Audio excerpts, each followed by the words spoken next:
Sebetulnya kalau kita menyadari, kita memahami dengan nurani yang jernih, mata batin yang jernih, yang tajam, Allah sebetulnya sudah berikan kepada negeri kita ini peringatan demi peringatan, teguran demi teguran, ya, bencana di mana-mana, tanpa henti, saling susul menyusul, macam-macam bentuknya bencana yang sudah Allah kirimkan ke negeri yang kita cintai ini.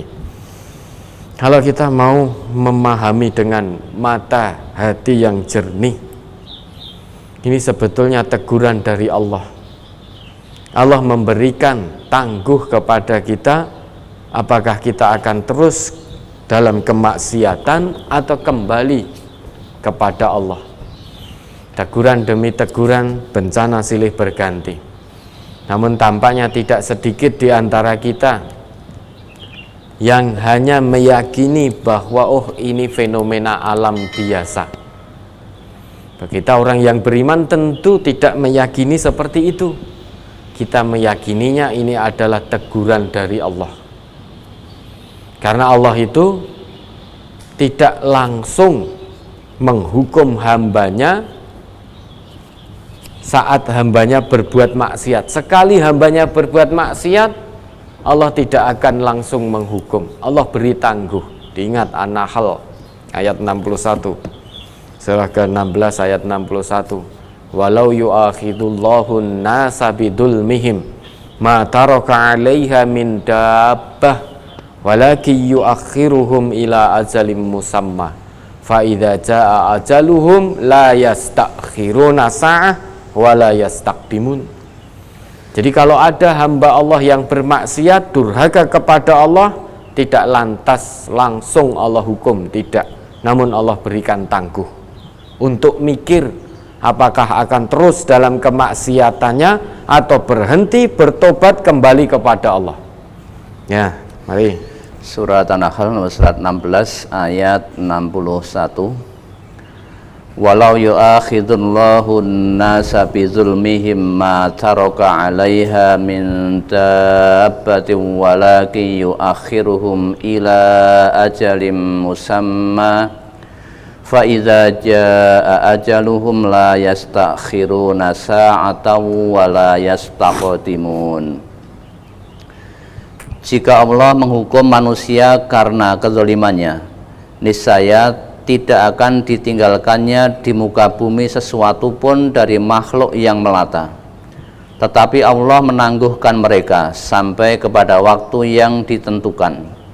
Maka apabila telah tiba waktunya yang ditentukan bagi mereka, tidaklah mereka dapat mengundurkannya barang sesuatu pun, barang sesaat pun, dan tidak pula mendahulukannya. Kalau tadi dibuka dengan idza li amrin waqi' bila mahalata lahu.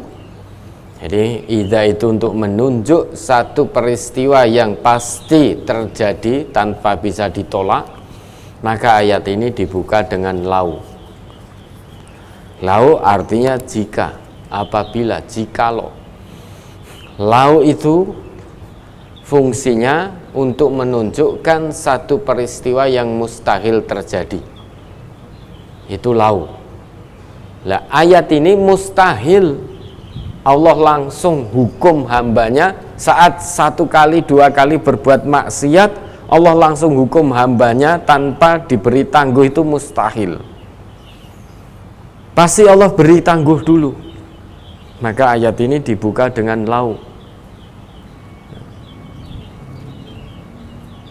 Mustahil. Maka walau yu'akhidullahu nasa bidulmihim, dan jikalau Allah hukum manusia karena perbuatan zolimnya, perbuatan maksiatnya, perbuatan durhakanya, niscaya ma taraka 'alaiha min dabbah, Allah tidak akan sisakan satu pun di atas muka bumi dari makhluk yang melata. Artinya apa? Saat kita sekali dua kali berbuat maksiat langsung Allah hukum kita, kita sudah tidak hidup saat ini.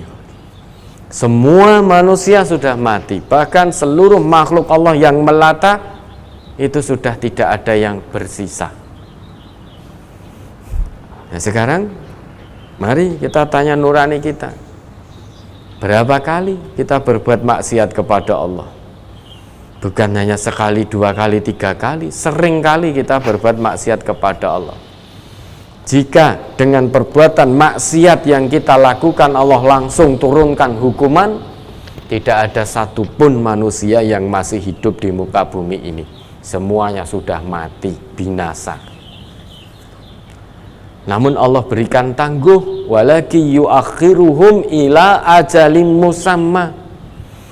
Allah berikan tangguh kepada mereka untuk berpikir sampai nanti batas waktu yang sudah ditentukan oleh Allah. Berpikir apakah tetap dalam kemaksiatannya, dalam kedurhakaannya, dalam pembangkangannya, atau bertobat, berhenti, lantas kembali kepada Allah. Allah berikan waktu untuk berpikir. Sehingga tidak ada, mustahil terjadi manusia sekali berbuat maksiat langsung dihukum oleh Allah. Itu mustahil kalau menurut ayat ini. Yang ada Allah berikan tangguh. Maka kalau ada manusia yang berbuat maksiat kemudian Allah turunkan hukumannya, itu bisa dipahami bahwa yang bersangkutan bukan baru sekali 2 kali berbuat maksiat, sudah berulang kali diberi tangguh. Tangguh itu tidak digunakan dengan baik untuk berpikir, untuk bertobat kembali kepada Allah, malah justru merasa aman. Oh ternyata tidak ada manusia yang tahu. Oh ternyata Allah juga tidak apa-apa, saya tidak pernah sakit, Allah tidak turunkan peringatan-peringatannya, sehingga merasa aman, sehingga terus dalam kemaksiatannya bergelimang dosa setiap saat. Nah, maka jika waktu sudah datang, la yastakhiruna sa'ah wa la yastaqdimun, ya, diberi tangguh kok tidak bertobat, maka akan datang, dan hari itu pasti tiba hukuman dari Allah. Dan saat itu datang, la yastakhiruna sa'ah wa la yastaqdimun, tidak akan bisa diundur, tidak akan bisa dimajukan. Nah itu negeri, ya, sebenarnya peringatan demi peringatan sudah Allah berikan. Negeri kita sudah sedemikian rupa, diberi anugerah dan karunia oleh Allah. Hasil buminya melimpah ruah, ya, dari atas maupun dari bawah.